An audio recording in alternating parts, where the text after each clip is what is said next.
Last week we talked about segment 1 of A Mind of a Champion by Jim Afrino. Today we're going to do a little more on that. He talked last week about the importance of being able to have a good network, working with people well. Today we're going to talk about some specifics. Now these are the basics. With these basics you then establish a process, and basics plus process over time equals success. One of the first things is goal setting. Way overstated and not paid attention to hardly enough. Set small goals. If you want a great work on that, look at the book, The Compound Effect. Talks clearly about the importance of small actions over time bringing amazing results. The next we're talking about mental imaging. Now I can see some of you, the nurses, the surgeons saying, really, we're going to mentally image what we do every day? Unfortunately, the research is against that attitude because high performers go through in their mind what they need to do. They visualize it. They see a procedure. They see an interaction. They see a conflict, and they work it out in their mind before it gets there. Now, the next item, which is very important, is self-talk.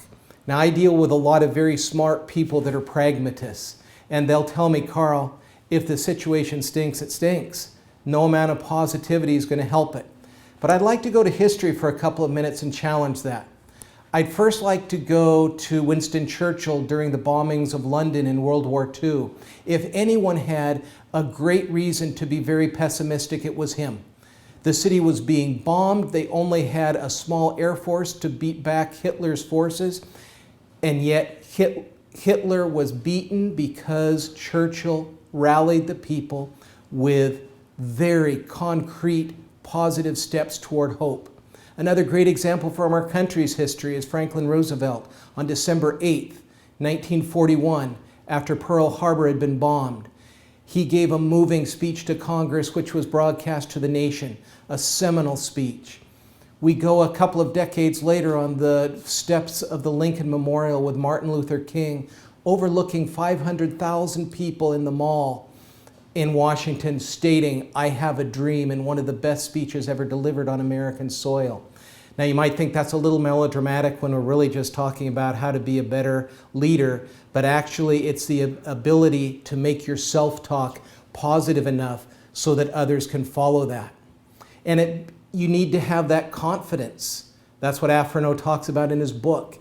And when you have that vision and self-talk, the confidence follows.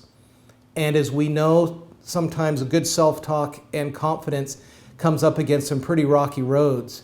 And the book Resilience, by that one-word title, is a highly recommended read, one of the most deep investigations into the psychology of resilience. And a key question when you're in a tough situation, how can I handle this so that this comes off like a champion? You have those circumstances every day, and I would challenge you to think in that manner.